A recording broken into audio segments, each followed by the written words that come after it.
Assalamualaikum warahmatullahi wabarakatuh. Kami dari Kelompok 1 akan menyampaikan materi tentang TKPI. Selamat menyaksikan. Apa itu TKPI dan DKBM? TKPI atau Tabel Komposisi Pangan Indonesia dan DKBM atau Daftar Komposisi Bahan Makanan adalah sumber data ilmiah tentang kandungan zat gizi berbagai bahan makanan per 100 gram bagian yang dapat dimakan atau BDD, seperti mineral, protein, lemak, karbohidrat, vitamin, dan juga energi.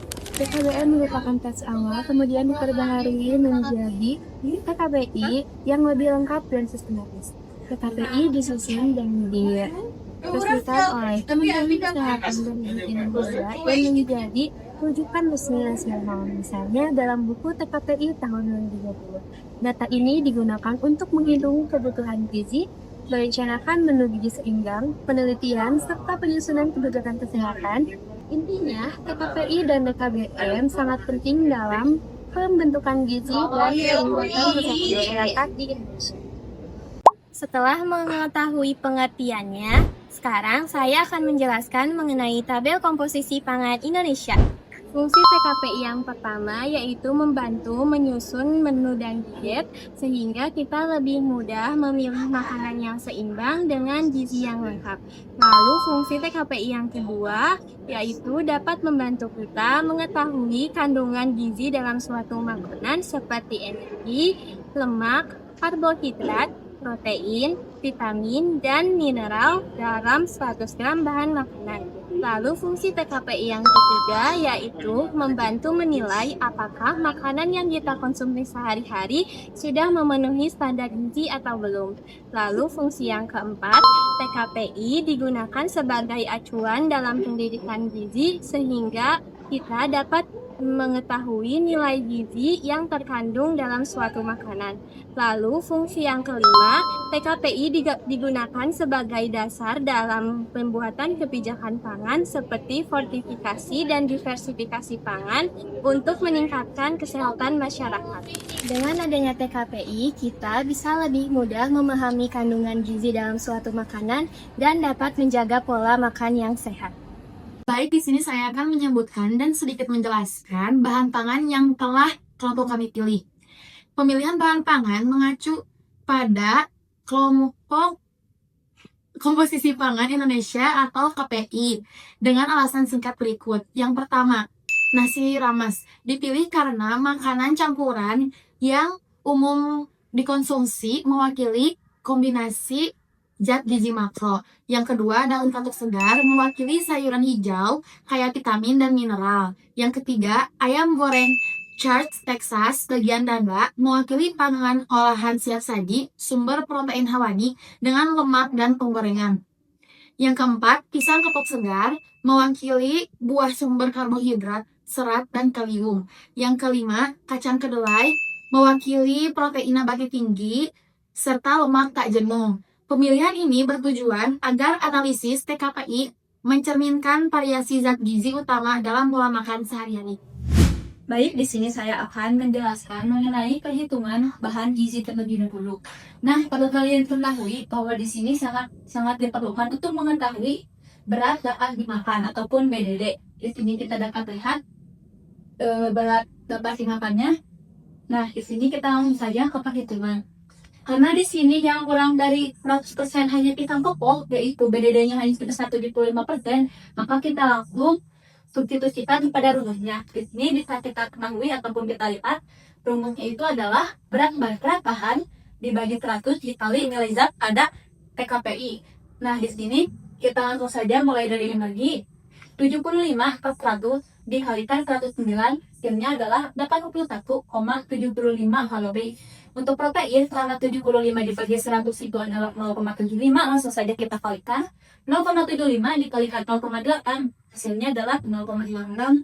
Lemak, 0,75 dikalikan 0,5, hasilnya adalah 0,375 gram.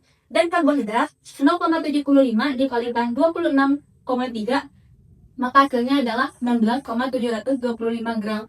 Untuk perhitungan, bahan-bahan lain seperti nasi rames, daun katuk, ayam goreng, dan kacang kedelai kering tidak diperlukan dikarenakan berat PDD-nya sudah 100%. Jadi hasilnya pun tidak akan sama dengan yang ada di tabel TKPI.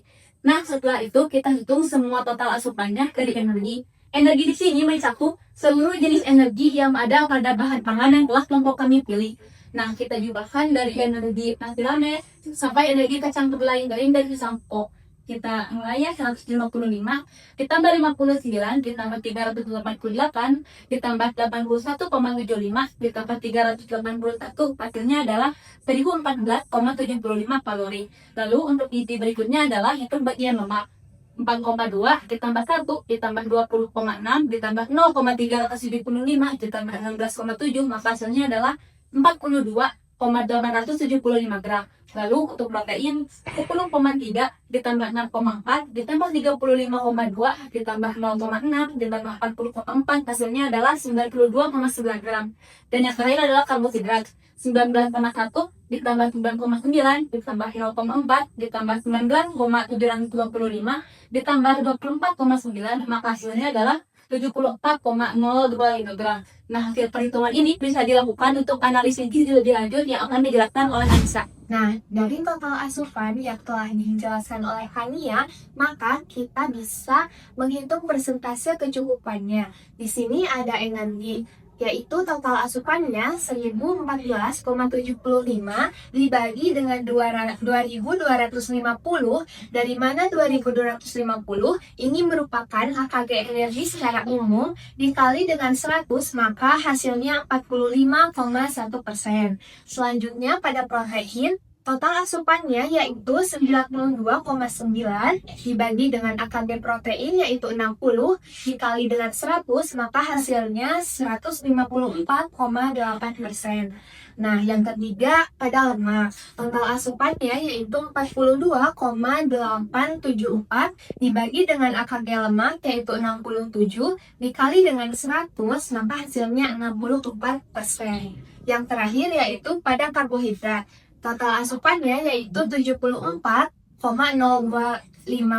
dibagi dengan AKG karbohidrat 325 dikali dengan 100, maka hasilnya 22,8%. Nah, dapat kita lihat karena energi kurang dari 80%, maka energi dikategorikan kurang. Selanjutnya pada protein, karena lebih dari 120%, maka protein di sini kelebihan. Selanjutnya pada lemak, karena kurang dari 80%, maka lemak juga kurang. Dan terakhir pada karbohidrat, karena kurang dari 80%, maka asupan karbohidratnya juga kurang. Nah, jadi karena terjadi defisit energi, karbohidrat, dan lemak, maka edukasi difokuskan pada peningkatan kandungan tiga tersebut. Sementara untuk protein, karena terjadi kelebihan, maka edukasi tidak memprioritaskan untuk meningkatkan protein. Tetapi kalian dapat meratakan menu-menu tersebut agar kandungan makronutrisi dan mikronutrisinya seimbang. Pertama ada nasi rames dengan energi sebagai berikut. Karbohidrat 19,1 gram sebagai energi utama tubuh. Lalu ada protein 10,3 gram berperan sebagai pembentukan otot seperti enzim dan hormon. Lalu ada lemak 4,2 gram sebagai cadangan makanan dan membantu penyerapan vitamin A, D, E, K. Lalu yang kedua ada daun batu dengan energi sebagai berikut.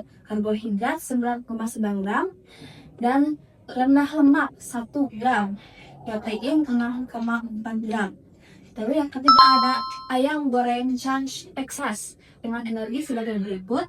Karbohidrat 0,4 gram dan tinggi lemak 20,6 gram, karena ayam goreng menggunakan minyak yang sangat banyak. Lalu ada protein 35,2 gram. Selanjutnya ada pisang kepok segar mengandung karbohidrat sebanyak 26,3 gram, sehingga angka ini sangat cukup untuk sebagai sumber energi cepat. Nah, selanjutnya ada lemak 0,5 gram dan protein 0,8 gram. Nah, angka ini sangat rendah menjadikannya pisang kepok segar sebagai sumber energi cepat yang cocok untuk cemilan. Selanjutnya ada kacang kedelai kering dengan karbohidrat sebanyak 24,5 gram sebagai energi utama dan untuk menjaga kelancaran darah. Selanjutnya ada lemak 16,7 gram sebagai lemak ini adalah lemak tak jenuh yang sehat untuk tubuh. Selanjutnya ada protein 40,0 gram.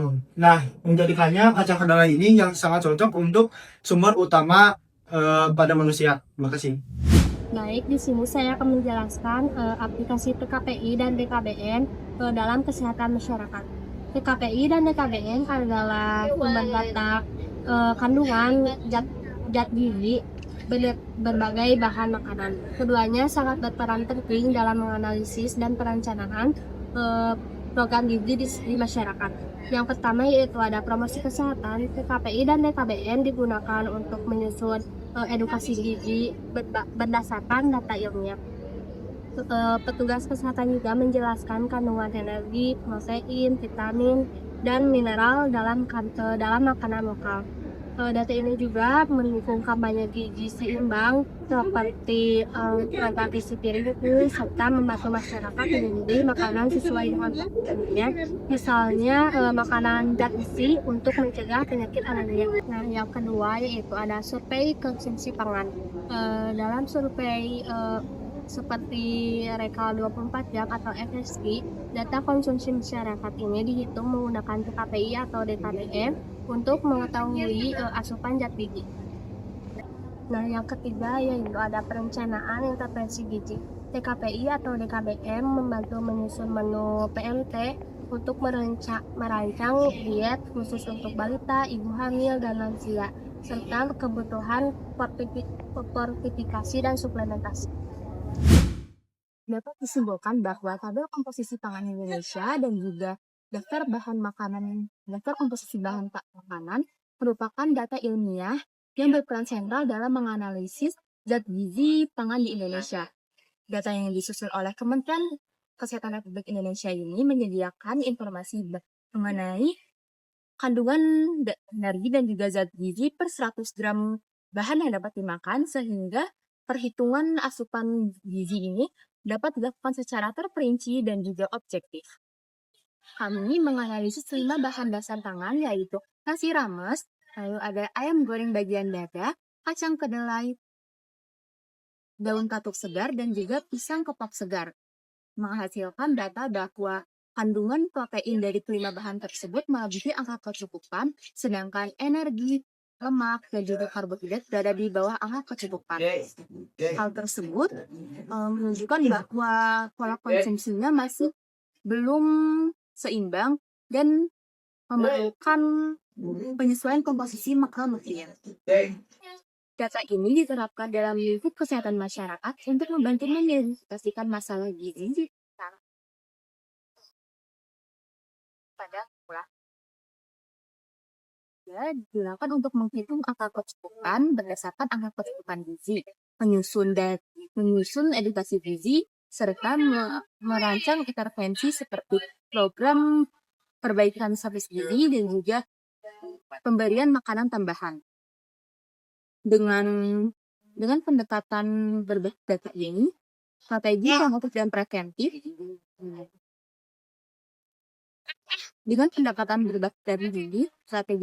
dan preventif dapat dilakukan secara rinci guna untuk meningkatkan kualitas kesehatan masyarakat.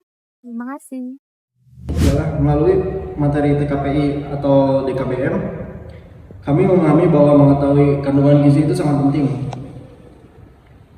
Data gizi membantu kita memilih bahan makanan yang tepat dan menyusun pola makanan yang seimbang.